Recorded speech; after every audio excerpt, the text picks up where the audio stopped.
नमस्कार। गारो लोक कथा की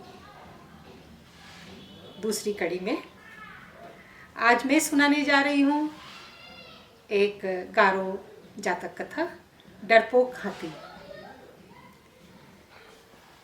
जैसा कि सभी जानते हैं कि हर जातक कथाओं में, लोक कथाओं में एक नैतिक संदेश होता है, मॉरल वैल्यूज होते हैं। कैसी छोटी छोटी कथाओं के माध्यम से बिना कहे ही वो संदेश हम तक पहुंच जाते हैं। तो आप सभी सोच करके कि हाथी भी डरपोक हो सकता है क्या, आपको आश्चर्य हो रहा होगा ना। लेकिन इस लोक कथा में ऐसा ही कुछ हुआ। हम सभी जानते हैं कि हाथी एक विशाल काय प्राणी है और बड़े मस्ती में झूमता झामता चलता है, लेकिन उसे गर्मी बहुत लगती है। हमारे गारो पहाड़ियों में मेघालय की हाथी बहुत पाए जाते हैं। तो कहते हैं कि गर्मी बहुत पड़ रही थी और बहुत ही झुलसाने वाली हवा चल रही थी। इसके कारण हाथी भी बहुत परेशान हो गया गर्मी से। अब वो पानी में नहाना चाहता था। हाथियों को वैसे भी पानी में नहाना बहुत अच्छा लगता है। जब वो झरने के नीचे नहाने के लिए गया तो देखा कि पानी जो है वो बहुत ही गंदा और मटमैला था, मिट्टी मिली हुई थी। उसने थोड़ी देर इंतजार किया कि शायद अब पानी साफ हो जाए, लेकिन ऐसा कुछ भी नहीं हुआ। अब तो क्या था कि वो गुस्से में एकदम भर गया। सोचने लगा कि ये कैसे हुआ, और अंत में वो गुस्से में चिल्लाया कि अरे ये कौन है जो इतना गैर जिम्मेदार हो सकता है। ऊपर कौन नहा रहा है जिसने पानी को इतना गंदा कर दिया। वो ये भी नहीं सोच रहा है कि दूसरे लोग भी उसी पानी में स्नान करेंगे, नहाएंगे। अब वो जोर जोर से जब चिल्लाने लगा तो उसको समझ में वो व्यक्ति कोई या वो प्राणी कहीं दिखाई नहीं दिया। तो उसने सूंड उठाकर जोर से चिंघाड़ कर बोला, कौन हो तुम?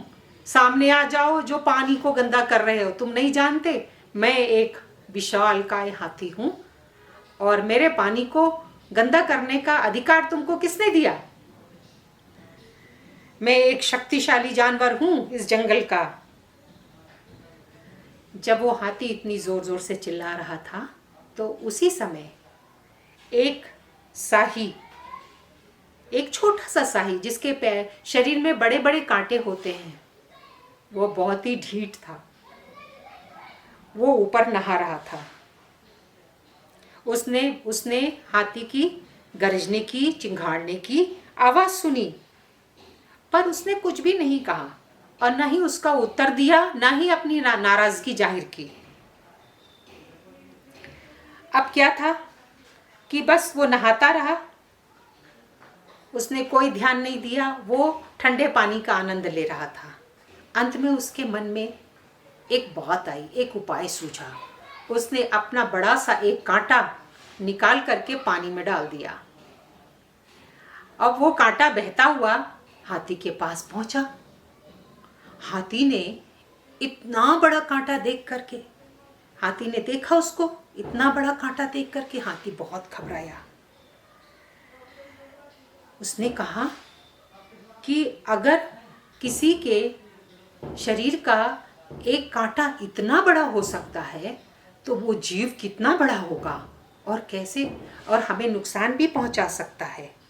वो इतना घबरा गया, इतना घबरा गया कि वो डर के मारे अपना पूंछ उठाता हुआ बिना नहाए जंगल की ओर भाग गया। हाथी ने पीछे मुड़कर नहीं देखा। जब शाही और हाथी के बीच ये नाटक चल रहा था नहाने का, तो उस समय एक छछूंदर यानी एक माइस वहां पर था। वो छुपकर देख रहा था। उसे हाथी को भागता हुआ देखकर इतनी हंसी आई, इतनी हंसी आई कि हंसते हंसते हंसते उसकी आंखें बंद हो गईं, उसकी आंखों से पानी बहने लगा। अब उसकी आंखें, उसे कुछ सामने कुछ खास दिखाई नहीं दे रहा था, लेकिन वो हंसे ही जा रहा था। तो कहते हैं यही कारण है कि जो छछूंदर होता है या माइस होता है, उसकी आंखें एकदम छोटी सी होती हैं, भट्टी जैसी गोल गोल होती हैं, तब से उसकी आंखें छोटी हो गई। तो इसमें जो है, इस छोटी सी कहानी में संदेश मिलता है कि पहली बात कि हमें बिना सोचे समझे किसी पर चिल्लाना नहीं चाहिए। दूसरा, सच्चाई को जाने बिना डर कर भागना नहीं चाहिए, और न ही किसी पर हंसना चाहिए।